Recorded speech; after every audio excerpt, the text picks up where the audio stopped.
오늘 함께 묵상할 말씀은 요한계시록 14장 1절에서 13절까지의 말씀입니다. 또 내가 보니 보라 어린 양이 시온산에 섰고 그와 함께 14만 4천이 서 있는데 그들의 이마에는 어린 양의 이름과 그 아버지의 이름을 쓴 것이 있더라. 내가 하늘에서 나는 소리를 들으니 많은 물소리와도 같고 큰 우레소리와도 같은데 내가 들은 소리는 검은 고 타는 자들이 그 검은 고를 타는 것 같더라. 그들이 보좌 앞과 네 생물과 장로들 앞에서 새 노래를 부르니 땅에서 속량함을 받은 14만 4천 밖에는 능히 이 노래를 배울 자가 없더라. 이 사람들은 여자와 더불어 더럽히지 아니하고 순결한 자라. 어린 양이 어디로 인도하든지 따라가는 자며 사람 가운데에서 속량함을 받아 처음 익은 열매로 하나님과 어린 양에게 속한 자들이니 그 입에 거짓말이 없고 흠이 없는 자들이더라. 또 보니 다른 천사가 공중에 날아가는데 땅에 거주하는 자들 곧 모든 민족과 종족과 방언과 백성에게 전할 영원한 복음을 가졌더라. 그가 큰 음성으로 이르되 하나님을 두려워하며 그에게 영광을 돌리라. 이는 그의 심판의 시간이 이르렀음이니 하늘과 땅과 바다와 물들의 근원을 만드신 이를 경배하라 하더라. 또 다른 천사 곧 둘째가 그 뒤를 따라 말하되 무너졌도다 무너졌도다 큰 성 바벨론이여 모든 나라에게 그의 음행으로 말미암아 진노의 포도주를 먹이던 자로다 하더라. 또 다른 천사 곧 셋째가 그 뒤를 따라 큰 음성으로 이르되 만일 누구든지 짐승과 그의 우상에게 경배하고 이마에나 손에 표를 받으면 그도 하나님의 진노의 포도주를 마시리니 그 진노의 잔에 섞인 것이 없이 부은 포도주라. 거룩한 천사들 앞과 어린 양 앞에서 불과 유황으로 고난을 받으리니 그 고난의 연기가 세세토록 올라가리로다. 짐승과 그의 우상에게 경배하고 그의 이름표를 받는 자는 누구든지 밤낮 쉼을 얻지 못하리라 하더라.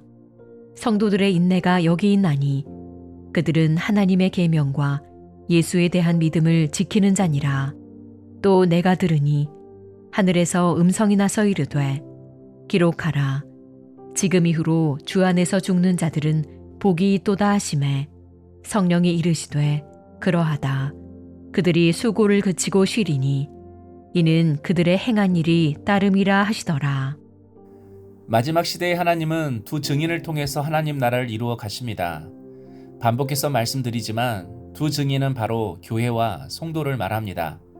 하나님의 마음을 가지고 주님의 진리를 따라 각자 삶의 자리에서 십자가의 사명을 감당하는 교회와 성도를 통하여 하나님은 구속의 역사를 펼쳐 가십니다. 그러나 마귀는 두 짐승을 통해 교회를 공격하고 성도를 핍박해서 하나님 나라를 방해하려고 합니다. 요한계시록에서 말하는 첫 번째 짐승은 로마 제국과 로마 황제를 말한다고 했습니다. 그리고 두 번째 짐승은 황제를 신으로 숭배하도록 하는 추종 세력들을 말할 것입니다. 황제 옆에서 권력을 얻기 위해 아첨하는 무리들이죠. 지금도 이런 두 짐승과 같은 세력들이 존재합니다. 로마 제국처럼 반기독교적인 문화, 철학, 사상, 가치관들을 통해 교회를 공격하고 성경의 말씀을 공격하는 거죠. 또 우리를 잘못된 신앙으로 인도하는 거짓 선지자들과 기복주의 신앙을 주입하는 잘못된 종교인들이 있습니다. 그래서 오늘 본문에 나오는 새 천사 이야기는 이 땅에서 살아가는 성도가 유혹과 위기를 만났을 때 어떻게 해야 하는지를 우리에게 가르쳐 주고 있습니다. 첫째는 예배에 집중해야 합니다. 첫 번째 천사가 날아와서 7절에 이렇게 말씀합니다. 그가 큰 음성으로 이르되 하나님을 두려워하며 그에게 영광을 돌리라. 이는 그의 심판의 시간이 이르렀음이니 하늘과 땅과 바다와 물들의 근원을 만드신 이를 경배하라 하더라. 삶의 위기가 찾아오고 신앙의 위기가 찾아왔을 때 창조주 하나님을 경배하라고 합니다. 대개 삶의 위기 상황이 닥쳐오면 항상 예배부터 흔들립니다. 그래서 자꾸 교회와 멀어지고 공동체와 멀어집니다. 그러면 자꾸 엉뚱한 데서 헤맵니다. 엉뚱한 데서 답을 찾습니다. 그러나 답은 항상 하나님께 있습니다. 주의 말씀 안에 있습니다. 인생의 열쇠가 예수 그리스도께 있습니다. 그래서 답을 모를 때, 상황이 답답할 때에는 더욱 주님께 나아가야 합니다. 그럴 때 하나님은 예배를 통해서 우리를 위로하시고 힘을 주십니다. 그리고 무엇보다 약속을 주십니다. 이것이 하나님을 예배하는 우리의 이유입니다. 바로 하나님의 약속을 받기 위함입니다. 하나님의 약속을 받아야 캄캄한 바다의 등대처럼 헤매지 않습니다. 흔들리지 않습니다. 하나님의 약속이 능히 이루어질 것을 믿으며 믿음으로 살아가게 되는 것입니다. 그러므로 삶의 위기일수록 예배에 더 집중할 수 있는 우리 성도님 될 수 있기를 주의 이름으로 축복합니다. 두 번째는 항상 겸손해야 합니다. 8절에 보면 두 번째 천사가 날아와서 이렇게 말씀합니다. 무너졌도다 무너졌도다 큰 성 바벨론이여. 여기서 바벨론의 1차적 의미는 로마를 말합니다. 그런데 그 로마가 무너졌다고 합니다. 그 이유가 무엇입니까? 큰 성 바벨론이여. 자신이 크다고 생각한 겁니다. 요한계시록 18장 10절에도 큰 성, 견고한 성 바벨론이여 라고 합니다.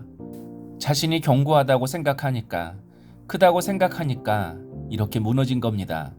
이처럼 우리도 자신이 가지고 있는 힘, 능력, 물질 때문에 자신은 무너지지 않을 거라고 생각합니다. 그러나 야고보서 4장 6절에는 하나님이 교만한 자를 물리치시고 겸손한 자에게 은혜를 주신다 하였느니라 라고 말씀합니다. 왜 교만한 사람이 무너지는 것입니까? 하나님께서 교만한 자는 물리치신다고 말씀하시기 때문입니다. 그래서 삶이 시끄럽고 복잡하고 어수선하면 얼른 자신이 낮아지고 겸손해져야 합니다. 자신의 모습을 스스로 살펴서 하나님 앞에 겸손히 나아가는 모습이 필요합니다. 그럴 때 하나님의 은혜가 우리에게 임하는 것입니다. 성도 여러분, 큰 성은 무너집니다. 자기를 자랑하고 자기를 의지하고 자기 의를 드러내면 다 빼앗기고 무너지게 되어 있습니다. 그러므로 이 땅을 살아가는 지혜는 겸손히 사는 것입니다. 그런데 스스로 겸손한 사람은 없습니다. 겸손한 환경이 우리를 겸손하게 합니다. 그래서 하나님은 때론 겸손해질 수밖에 없는 환경으로 우리를 인도하십니다. 겸손한 자만이 하나님의 은혜를 누릴 수 있기 때문입니다. 마지막 세 번째는 믿음으로 살아야 합니다. 세 번째 천사가 날아와서 말씀합니다. 우상을 숭배하고 이마에 표를 받으면 진노의 포도주를 마신다는 것입니다. 10절에 그도 하나님의 진노의 포도주를 마시리니 라고 말씀합니다.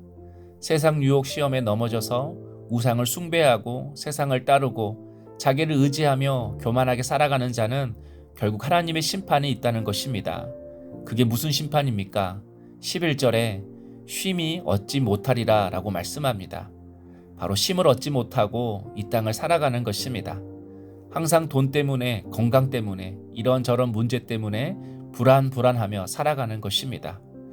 돈으로 좋은 침대는 살 수 있어도 좋은 잠은 살 수 없는 것처럼 말입니다. 그래서 12절에 성도들의 인내가 여기 있나니 그들은 하나님의 계명과 예수에 대한 믿음을 지키니라 라고 말씀합니다. 예수에 대한 믿음을 가지고 살라고 말씀합니다. 하나님의 말씀에 아멘하며 순종하는 삶이 우리를 평강으로 이끈다는 것입니다. 세상의 물결에 거슬러 올라가며 살아갈 때 몸은 힘들고 때론 고통도 있지만 우리 영혼에 참됨, 쉼을 주시는 것입니다. 그러므로 언제 이룰지 모르는 먼 성공, 또 이루어도 바람처럼 도망가는 성공을 위해 살지 말고 우리 예수님을 믿는 승리자로 사십시다. 내 시간을 이웃에게 기꺼이 내어주며 예배하는 시간을 가장 귀하게 여기는 사람은 이미 승리한 사람입니다. 적용 질문입니다. 내가 겸손과 인내로 끝까지 믿음을 지켜야 하는 삶의 자리는 어디입니까? 기도하겠습니다. 주님, 화려한 세상의 유혹에도 신앙의 정절을 지키는 성도가 되게 하옵소서. 모든 민족이 알아야 할 영원한 복음을 전하기 위해 오늘 제가 있는 자리에서 구체적으로 실천하며 살게 하옵소서. 예수님의 이름으로 기도하옵나이다. 아멘.